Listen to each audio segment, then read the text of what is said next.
Welcome to the Cornell Veterinary Podcast, where we deep dive into the discovery, care, and learning that happens at Cornell University's College of Veterinary Medicine. I am your host, Dr. Michelle Moyal, visiting assistant clinical professor and lover of the ugly sweater. Thank you, Cornell. With me today is Dr. Chris Frye, who is the section chief of Sports Medicine and the Rehabilitation Service at the Cornell University Hospital for Animals, which we will get to. We're going to explain all of these really cool things. He's also a Cornell vet alumni class of 2011. I hear 2007 was really where it's at, but 2011 seems okay. But 07 is where it's at. But yeah, I'm very excited to have you here. And I'm really excited on two fronts. So I'm excited on the Cornell front, and we'll kind of deep dive into that because I love finding out more about the Cornell experience for people when they went to school. But I'm really excited because in addition to acting as host, I get to wear my other professional hat, which hopefully won't flatten my hair too much. A metaphorical hat, if you will. I will be wearing my other professional hat as a veterinary communications manager at Purina. So I'm very excited because you and I will be talking today about an amazing collaboration between Purina and Cornell that I want the world to know about. And it's called the Cornell Canine Healthy Aging and Mobility Program. We love us some acronyms in veterinary medicine. So it is called the CHAMP program, right? I guess I'm repeating that P. But the goal is to help older dogs live longer and healthy lives. So that was a lot. Welcome to the show, Dr. Frye. Thanks, Dr. Moyal. Glad to be here. And feel free to call me Michelle, but we're going to get right into it because I'm excited. Before we even start, because I will ask you about your journey to get to Cornell or get back to Cornell, I would love our listeners to know what the heck happens in a sports medicine and rehabilitation program. Like, what does that mean for people with pets?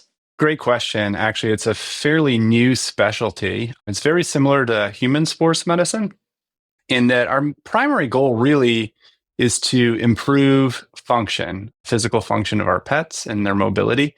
We do this through various means, which includes physical therapy, pain control, or pain management, as you want to say, weight control, and weight management through nutrition, joint supplementation for things like osteoarthritis, or other supplementation for options like growing muscle. So optimal nutrition, you could consider that type of thing. And we put together these plans for our pets, and I'm going to use the word holistic manner because we kind of consider everything. You know, if they have comorbidities or other diseases that need to be treated, surgeries that are warranted, we will recommend pursuing those as well as part of the plan. And the idea is to optimize their function and get them back to the goals that our families want them to achieve. So it could be for a geriatric dog, it might be something very simple like going on 10-minute walks, stairs. Going upstairs, even in and out of the home. Apartments. Yeah. Yeah, navigating small obstacles on the floor can be challenging, or slippery floors. Absolutely. And then for other patients, we see a lot of athletes, canine athletes, agility dog population, dock diving, and maybe an injury has occurred with those patients. And through medical management or through a combination of medical and surgical management, we try to get them perhaps back to sport. Oh, I love that. So here's what I'm hearing. You play a part of this team that essentially helps our pets. And maybe these pets have had surgery. Maybe they have, when you said comorbidities, just other diseases that they're taking medications for. Maybe they have arthritis and they're taking medications. They're having trouble walking, but it could be any animal from the trouble walking just at home, or they want to go for a walk with the children in the house, to like a working dog or like a hunting dog or like an agility dog, because their agility is very serious. Like they have like champion agility dogs. Yeah. Which is so cool to watch. Yeah, so it cool is. to watch. It's fun. My dog is like, what? Why would I'm on the couch. It's great. So for my dog, it would be, could he jump onto the couch and off the couch in between naps? That's what I'm hearing. But that's really awesome. And here's the other thing that I'm really excited to hear about. In veterinary medicine, it's nice to hear that veterinarians, no matter where they are in veterinary medicine, are thinking about pain and are thinking about holistic approaches, because we have a lot of clients, like when I was in practice, a lot of clients that maybe wanted to explore supplements to help their pet. Maybe they didn't want to rely as heavily on medication. So I love that you're thinking about that. That's really exciting.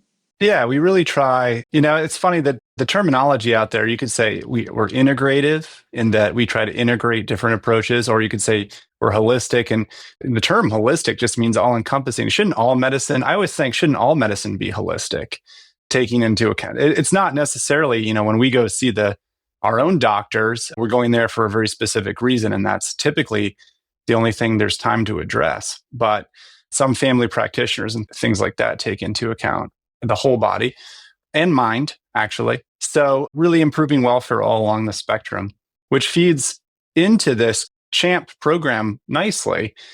When we think about healthy aging, we think about along that entire line of aging for dogs from the time you're a puppy to the time you're an adult and then through your geriatric years.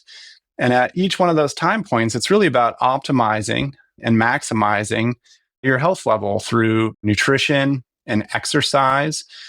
Preventative programs like vaccinations are helpful in young dogs and even in older dogs. And if you do acquire a disease over time, as most aging pets and people do, it's about identifying those diseases and then treat them to the best of our ability and to minimize their impacts.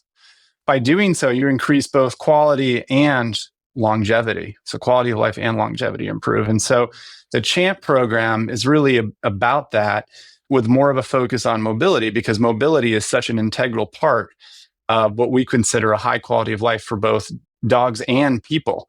So that's kind of how this program came about, and that's our mission. And I think what we're doing in veterinary medicine now is trailing and catching up a little bit to some of our human counterparts here on these missions. That's really interesting. I think human medicine is really highly specialized. And even though you're very much an expert and a specialist in this field, you're still focused on whole pet. And I think what people don't realize is long life is great, but we want long, good life. We want pets that can still walk well. We want them to enjoy their time, as it links back to the mind, right? Because pets have anxiety too, just like people. And if they can't walk, it's also very stressful. Or if they're in chronic pain, it's very, very stressful. And so I'm going to jump around. So the goals for you with this CHAMP initiative are what? What will you do with this? Because this is a really awesome collaboration. We would like to actually perform research that helps us define exactly what healthy aging is in our canine population. That actually really hasn't been done yet. Wow. And there are differences in opinions, and it might depend partly on the pet and the family that has that particular pet. There are limitations in veterinary medicine. Some are in acquiring medical care or having access to medical care. Absolutely. We've talked about that here a lot. Yeah. There can be financial limitations, geographical limitations. Sometimes for our dogs, we even find there's limitations in climate. I mean, when it's very cold out or icy, it's slippery. These dogs are more affected if they have severe mobility issues. So, no kidding. Right? For anybody watching, aging. Oh, man. Sorry about that. But my knees today were like, no, lady. Yeah. It's fun, isn't it? Yes. Yeah, I love getting all old. we can do is I have to stop eating a second dinner myself. I mean, that's really where I could start in my own. Darn it. So that's kind of what we're looking to do. And I think some major things we already know is that obesity or prevalence of obesity in dogs is a huge issue. It's been an issue for a while. And we already have research showing that if we can maintain healthy body weights, dogs live longer and better.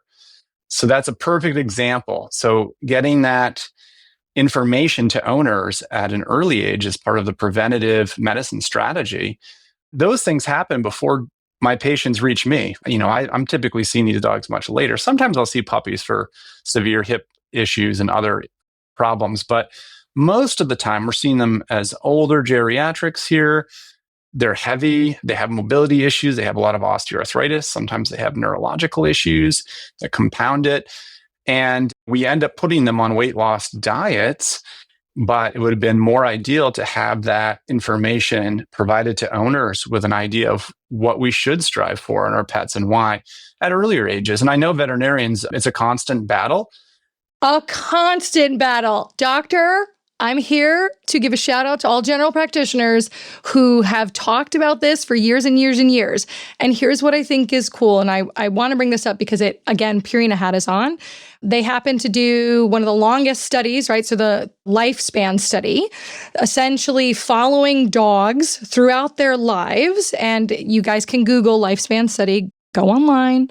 And they found that a dog, in this case, let's say a lab, could live almost 2 years longer if they were lean. Now, in practice, I had people who would come up to me and say, Dr. Moyal, someone at the dog park came up to me and said I was starving my dog because my dog is thin. And I would be like, your dog is perfect. Don't touch your dog. Like, your dog is perfect. So we have people like outside influences talking about people saying their animals are too thin. And then, we have social media, which I love me, a hashtag chunky cat. Right? But it's not good for them, right? So you as the expert, let's just have you say that one more time. Much easier to keep off weight than it is to lose weight, correct? Yeah, it really is. And especially if you have small children like mine who drop food all the time. Food from the heavens. Just food from the heavens for those pets. And oftentimes we think food is love, especially when you're on certain breeds like the Labrador. Beagles, I'm looking at you. Beagles too, yeah. For sure. And so what else can we do with our pets to show them love? And there's many, many things. And I think activity is one of them. And so here's a big question. What level of activity should dogs be pursuing throughout their life? And that has never been investigated. Wow. Which I find fascinating. It's a challenging thing to investigate, but it would be a worthwhile one, I believe. And how much does activity play? We know it plays a huge role in human health. How much does it play in animal health? And it would be wonderful to have that data at some point. And it plays right in part with CHAMP. That's neat. I mean, I'm just reading more and more articles that on the human side, even 10 minutes of walking significantly impacts human health. So we're saying that we really don't have any of this information on the animal side. And that is what you and this CHAMP program really want to look into. That's part of the mission. Yeah. Pain control is part of the mission. Identifying disease is part of the mission. When you say disease, what do you mean? Sorry. A lot of patients come to me with musculoskeletal disease. It could be neurological. It could be so nerve problems, injury, muscle problems, arthritis. Gotcha. Yep. In veterinary medicine, we have not really explored and defined soft tissue injury that well. And I think part of the problem is we don't have a great way of easily diagnosing it in most common practices. So humans go in and they have a complaint, their lower back pain, their biceps tendon hurts, and they can get their MRI. They might get x-rays. They might then get sent to MRI. Just the other day, I had to have an MRI of my knee. My knee hurt, had prior surgery 20 years ago for my ACL ligament. They did x-rays. It didn't look terrible. And then they did an MRI and it doesn't look great, but it showed I had a meniscal tear. So I think that being able to more readily identify and understand the prevalence of soft tissue injury in various dogs would be great, whether they're athletes, older animals, things like that. That'd be something I'd like to look into. I love that. And if you tie that into what you mentioned before with access to care, like not everybody who brings their dog in for limping can afford an MRI or a CT scan. And a lot of people don't realize that it requires general anesthesia or heavy sedation sometimes in animals. And that's like scary for people. I would be scared, as a non-professional in this profession. I totally understand that. So maybe if you can get some clues, you can help the veterinarians like me who are out there just in general practice, seeing that initial limping dog. Yeah, actually, we just published recently a method to use ultrasound to visualize the inner shoulder compartment. Some of those ligaments are often torn or diseased in dogs that can cause lameness. So there are methods that you can teach potentially in general practice by exploring them here in academia. That is so awesome. And ultrasound now is pretty readily available for a lot of veterinarians in practice. That's so neat. Okay, so that's an important, this program sounds like it's going to do great things, and that's a really important goal and a really important mission. And I do want to ask you a couple more things, but just wondering, how did you get to where you are? For someone who didn't even know that sports medicine was a thing in veterinary medicine, they might know the journey of going to vet school, like get good grades, go to college, do some things, volunteer at a vet hospital. But how did you get to be where you are? Like, did you always want to do rehabilitation? And like now you're like the section chief, which is like awesome. Can you just tell us quickly how you got there? Yeah, I mean, a lot of my life is just complete accident. Love that. We hear that a lot, and it's the same. We hear that a ton here. So I think, I wanted to be a veterinarian for a long time. And then I went through a period of uncertainty and I came back to it. So I taught kids for a while, sciences and things like that. And then I came back to go to veterinary school eventually. I didn't even know specialist medicine existed in the veterinary community until I became a student. I had no idea that there were veterinary cardiologists or veterinary surgeons. And I went through the program here and I went and practiced in private practice as what people would consider a primary care. I was more of a general practitioner, I suppose, who they do everything, right? So, I mean, you do surgery, you do emergency, you do everything. And so you're kind of a jack of all trades.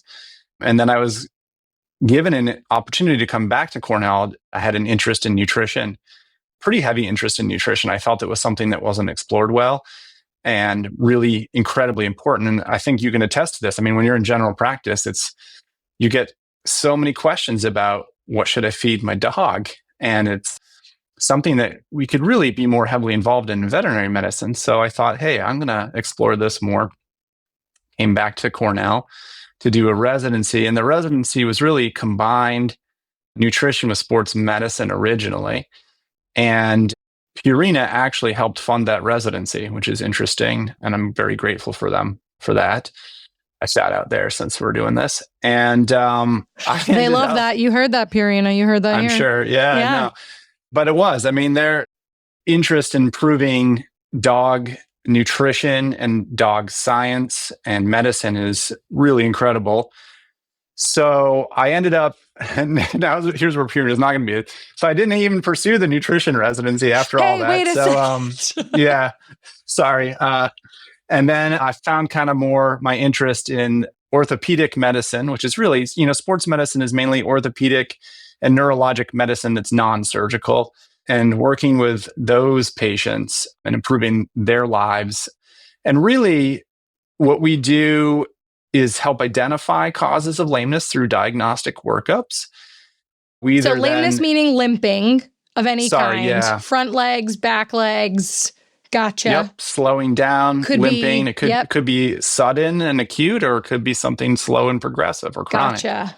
And so we'll look at anything really without a diagnosis and help gain a diagnosis. And then based on that, we can decide, hey, are there surgical options, medical options, or a combination of things that we can use? And what other holistic approaches can we implement here, whether it's weight loss and nutrition, joint supplementation. I do a lot of interventional pain control, as opposed to kind of traditional pain control, which might consist of daily pills, anti-inflammatory drugs, which can have some adverse systemic effects. We try to kind of meaning like vomiting, upset stomach, not eating, right? Sometimes bloody poop. No one wants bloody poop in their house. They don't. And those medications are great. Yes, that doesn't take away from the fact that they do work. Not every animal has those issues. People listening, they can really help. They're actually fantastic medications, but sometimes you need something to either augment it or, if there is adverse effects, to replace it or decrease how frequently we use it to minimize those adverse effects. And so we'll do, finding the exact diagnosis might allow me to do something like a therapeutic joint injection with medications or orthobiologics like platelet-rich plasma or stem cells. Sometimes we'll do injections near nerves that are impinged with corticosteroids or epidurals and things like that. So there are different methods to implement these interventional pain strategies, and we usually do it with imaging guidance.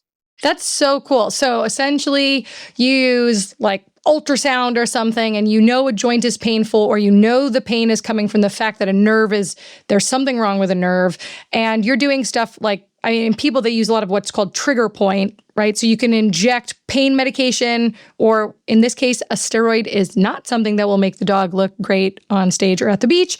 It will help the dog with inflammation. So you'll be able to put that in there, and then you get to use other really cool things like platelet-rich plasma. Google, this is very exciting, everyone. This used to be such new technology like 10 years ago. And now it's something that we hear all the time, which is so neat because they do a lot of joint injections on the human side. And you get to do that now and help repair, potentially like allow for healing in the joint itself.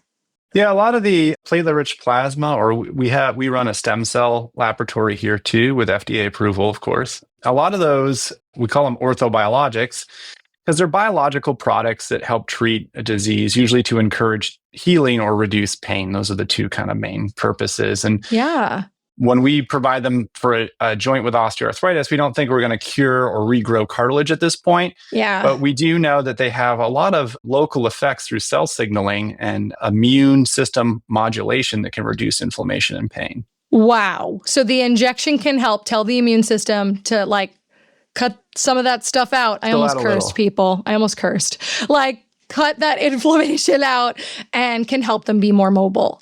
Yeah. That's incredible. And I think and they're relatively safe, which is nice. Which is really nice and less invasive than some things, right? Like there are a lot of invasive procedures that I know a lot of people are worried about, especially in older pets. Now, again, when they're warranted, they're warranted. But if this could be something that could be tried and can really help.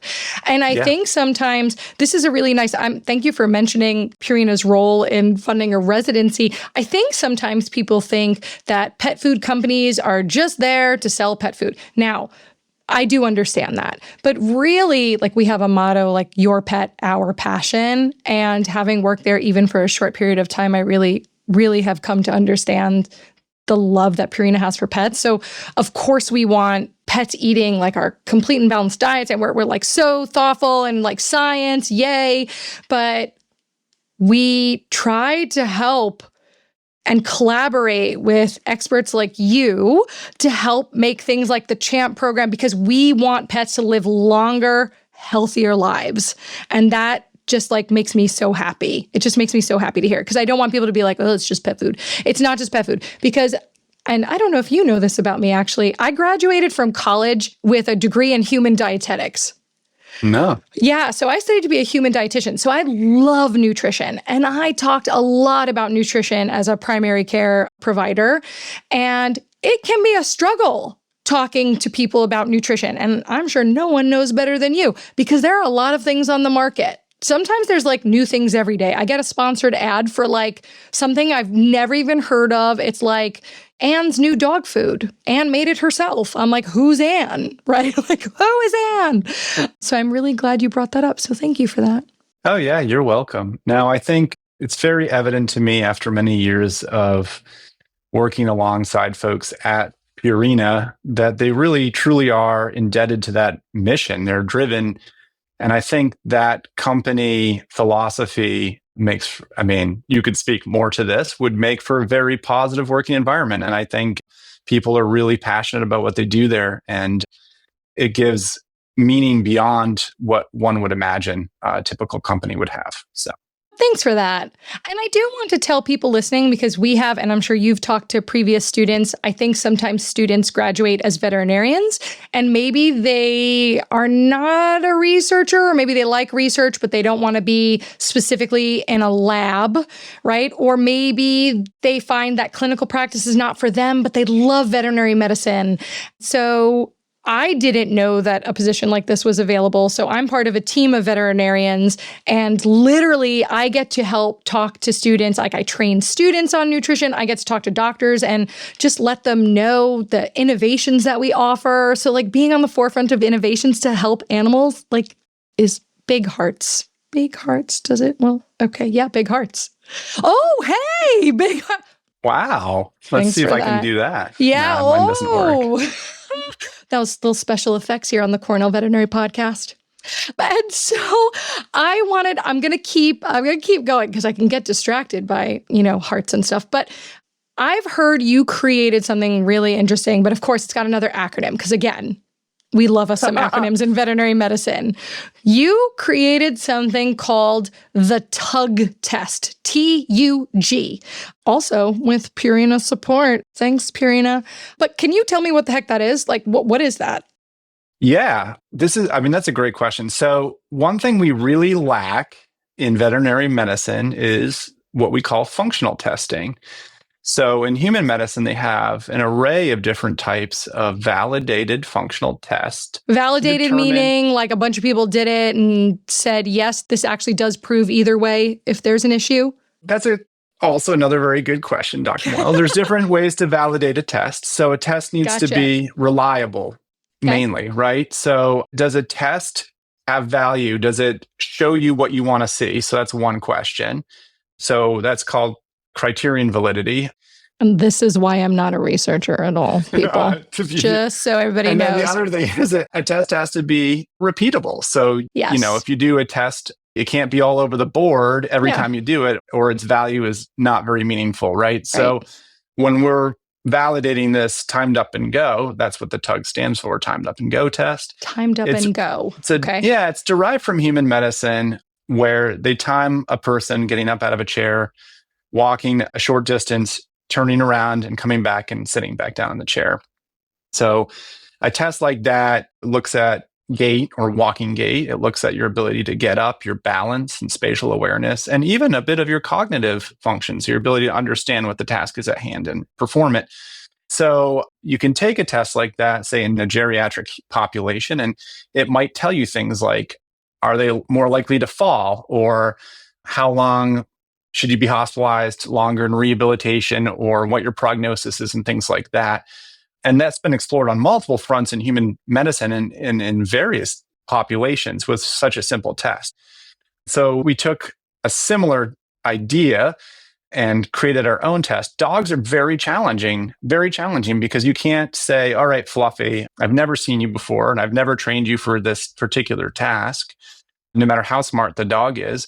And I'm going to put you in an unusual environment. I'm going to ask you to perform some things for me, and we're going to measure them and assume that you're going to get a consistent result. So for example, strangers will touch you. You're going to be in a new place that's not your home.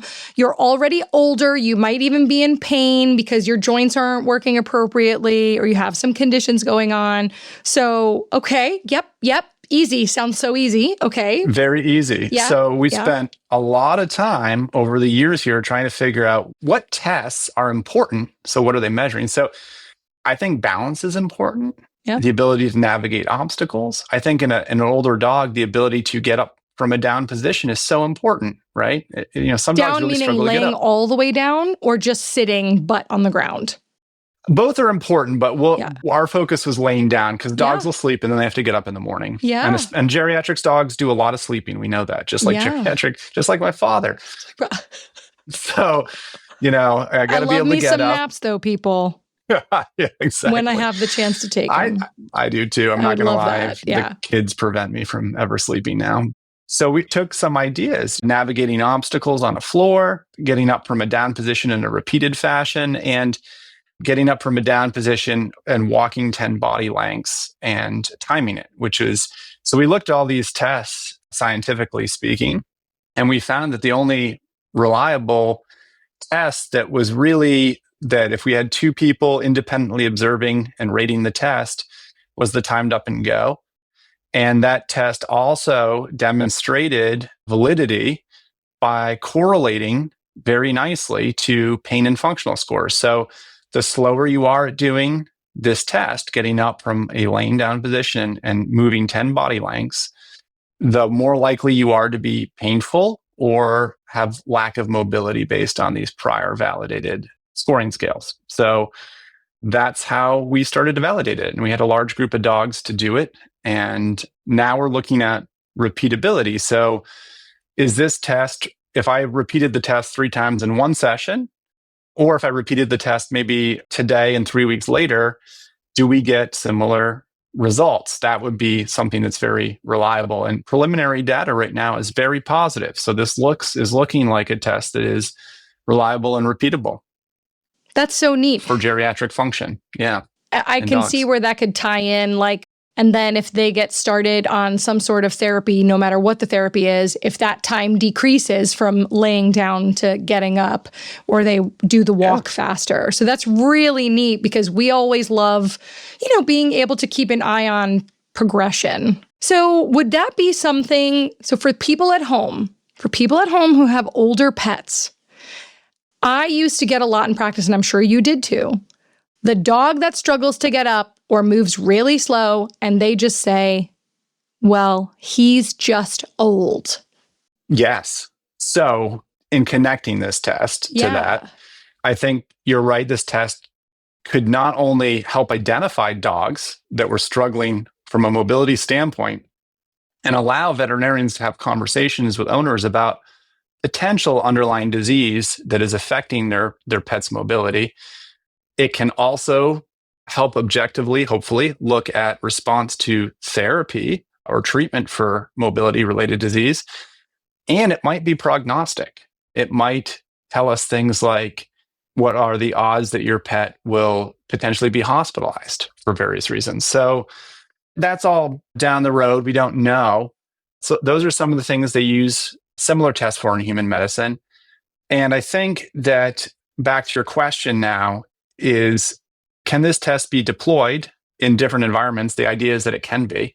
And how do we educate our pet families about what the expectations are for their dog as it ages? And the idea is that if they're finding their pet is slowing down, they should find a reason for it because it may be treatable. And if not, sometimes you can't completely resolve a disease or cure it, but you can manage it. And that managing improves their quality of life, and it might improve their longevity life, particularly since we know that decreased mobility is often related to euthanasia and less time with us. So yeah. No, that's absolutely reasonable. So what I want people, if you're not in the veterinary field, to think about is if your dog is having a tough time and they are older, is just stop in and talk to your vet. Maybe there are options. Maybe there are options that they could talk to you about, like medications. Maybe they get to send you to someone like Dr. Frye, who can help you with even more options and do other tests that could help. This is the goal, right? The goal is that in every aspect of veterinary medicine, we can have impact. And it doesn't mean that they have to spend, a ton of money. It was amazing to see that sometimes after I just started an anti-inflammatory medication, how people would come back to me, or their dog lost weight. And they would come back to me and be like, I have a new dog. He's 15, but he's acting like he's 6. And that was so amazing. And are these the questions that you hope like the CHAMP program will continue to kind of build on? Like, what are you really excited? Like, if there's what you're like, this is the thing I want to conquer. You're like, I want this, and this is what I want the CHAMP program to do. I would love to use it to answer this or look at this. What's the first thing that comes to your mind? We lack foundation, to be honest with you. Yeah. So just that basic info on what animals do as they age.